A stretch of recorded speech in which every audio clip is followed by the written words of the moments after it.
बच्चों, आज हम करेंगे हमारी हिंदी पुस्तक की पाठ स्मृति के प्रश्न उत्तर। प्रश्न 1 है, भाई के बुलाने पर घर लौटते समय लेखक के मन में किस बात का डर था? चलिए हम आपको उत्तर कराते हैं। उससे पहले आप फटाफट चैनल को सब्सक्राइब कर दीजिए। इसका उत्तर है, भाई के बुलाने पर घर लौटते समय लेखक के मन में भाई से पिटाई का डर था, क्योंकि जब वह बेरी के बेर तोड़ रहा था तो एक आदमी ने उसे पुकार कर कहा कि तुम्हारा भाई तुम्हें बहुत जल्दी से घर बुला रहा है। तो उसे लगा कि बेर तोड़ने के कारण उसके भाई के सामने पेशी होगी और उसका भाई उसे डांटेगा और उसकी पिटाई करेगा। प्रश्न 2 है, मक्खनपुर जाने वाले बच्चों की टोली रास्ते में पड़ने वाले कुएं में ढेला क्यों फेंकती थी? इसका उत्तर है, लेखक के गांव से 4 फर्लांग दूर एक गांव कुआं था जिसमें अति भयंकर काला सांप पड़ा हुआ था। कुआं कच्चा था और 24 हाथ गहरा था। उस कुएं में पानी नहीं था। जब एक बार ढेला फेंकने पर उन्हें सांप के फुंकारने की आवाज़ सुनाई दी, तब उन्हें पता लगा कि कुएं में सांप भी रहता है। तो उन्हें सांप को परेशान करना और उसके फुंकारने की आवाज़ सुनना अच्छा लगता था। प्रश्न 3, सांप ने फुंकार मारी या नहीं? ढेला उसे लगा या नहीं? यह बात अब तक स्मरण नहीं। यह कथन लेखक की किस मनोदशा को स्पष्ट करता है? ये प्रश्न है ना, जब लेखक ने जब चिट्ठियाँ गिर गई थी उसकी, तो लेखक को चिट्ठी गिरने के साथ होश ही नहीं रहा था कि भाई कुआ पत्थर जो है उसको लगा कि नहीं लगा। तो ये वही प्रश्न है। तो इसका उत्तर है, लेखक ने बहुत ही चतुराई से एक हाथ में चिट्ठियाँ डली टोपी रखी और दूसरे हाथ में कुएं में ढेला फेंका। लेकिन उसकी चतुराई तब धरी की धरी रह गई जब ढेले के साथ साथ वह चिट्ठियाँ भी कुएं में गिर गई।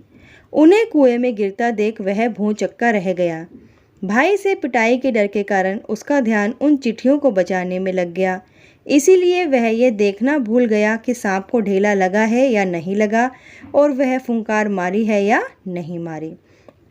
प्रश्न 4, किन कारणों से लेखक ने चिट्ठियों को कुएं से निकालने का निर्णय किया? इसका उत्तर है, एक तो लेखक अपने बड़े भाई से बहुत डरता था और सांप को मारना वह अपने बाएं हाथ का खेल समझता था। भाई की पिटाई डर से बचने के लिए और सांप को मारने के लिए वह कुएं में कूद गया। और दूसरा ये कि लेखक को झूठ बोलना नहीं आता था, इसीलिए वह कोई भी बहाना बनाकर घर में चिट्ठी वाली बात नहीं छुपा सकता था। ठीक है। प्रश्न 5 है, सांप का ध्यान बांटने के लिए लेखक ने क्या क्या युक्तियाँ अपनाई? इसका उत्तर है, सांप का ध्यान बांटने के लिए लेखक ने अपने हाथ का प्रहार करने की बजाय उसकी तरफ डंडा बढ़ा दिया। सांप ने सारा क्रोध उस डंडे पर उतार दिया, जिसके कारण सांप का विष डंडे पर लग गया। और जब सांप डंडे पर लिपट गया तो लेखक ने कुएं की बगल से एक मुट्ठी मिट्टी लेकर उसके दाएं ओर फेंकी, जिससे वह मिट्टी पर गिर झपटा और उसकी बाईं ओर से लेखक ने बड़ी ही चालाकी से डंडा खींच लिया। प्रश्न 6, कुएं से उतरकर चिट्ठियों को निकालने संबंधित साहसिक वर्णन को अपने शब्दों में लिखिए। इसका उत्तर है, किसी भयानक सांप को मारना और उसे सांप को मारने के लिए ऐसे कच्चे कुएं में उतरना जिसकी दीवार कभी भी गिर सकती है, ऐसा कार्य करना वास्तव में एक साहसिक कार्य ही है। लेखक एक साहसी व्यक्ति हैं, क्योंकि चिट्ठियों के कुएं के अंदर गिर जाने पर लेखक ने रोना धोना छोड़कर कुएं के अंदर जाने का साहसी निर्णय लिया। उसने अपनी और अपने भाई की 5 धोतियों को लिया और उन्हें आपस में बांधकर कुएं में उतर गया।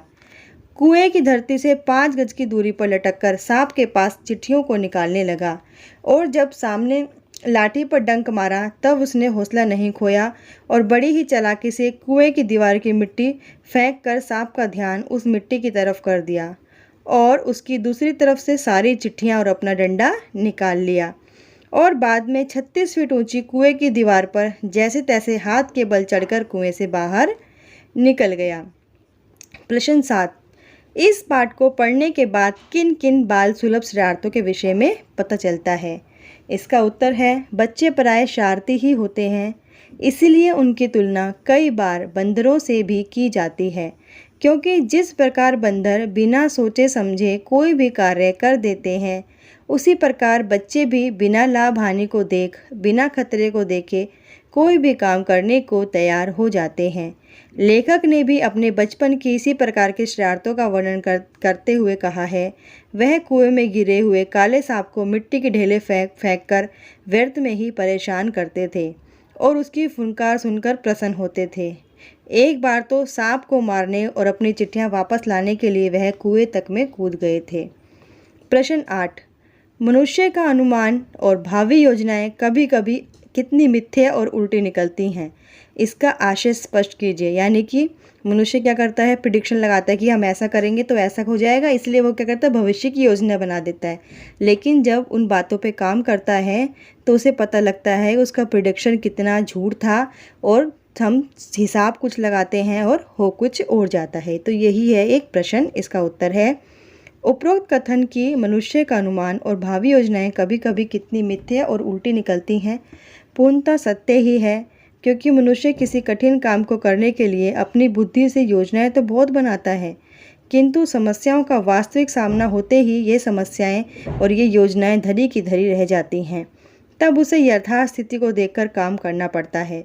इस पाठ में लेखक ने सोचा कि कुएं में उतरकर वह डंडे से सांप को मार देगा और चिट्ठियां उठा लेगा, परंतु नीचे कुएं में उतरकर उसे कम व्यास वाले बारे में पता चला तो ये डंडा चलाया ही नहीं। उसे पता लगा कि इसका व्यास तो कम है, डंडा तो यहाँ पर चलाया ही नहीं जा सकता। उसने जब सांप को फन फैलाए अपनी प्रतीक्षा करते पाया तो सांप को मारने की योजना उसे एकदम मिथ्या और उल्टी लगने लगी। प्रश्न 9। फल तो किसी दूसरी शक्ति पर निर्भर करता है। पाठ के संदर्भ में इस पंक्ति का आशय स्पष्ट कीजिए। जैसा कि इस कहानी में लेखक ने कुएं से चिट्ठियां निकालने के लिए उसमें उतरने का दृढ़ निश्चय कर लिया था, उसे लगा होगा कि कुएं में उतरना तथा सांप से लड़ने में फल क्या होगा, यह सोचना उसका काम नहीं है। परिणाम तो प्रभु इच्छा पर निर्भर है, इसीलिए वह फल की चिंता छोड़कर कुएं में उतर गया।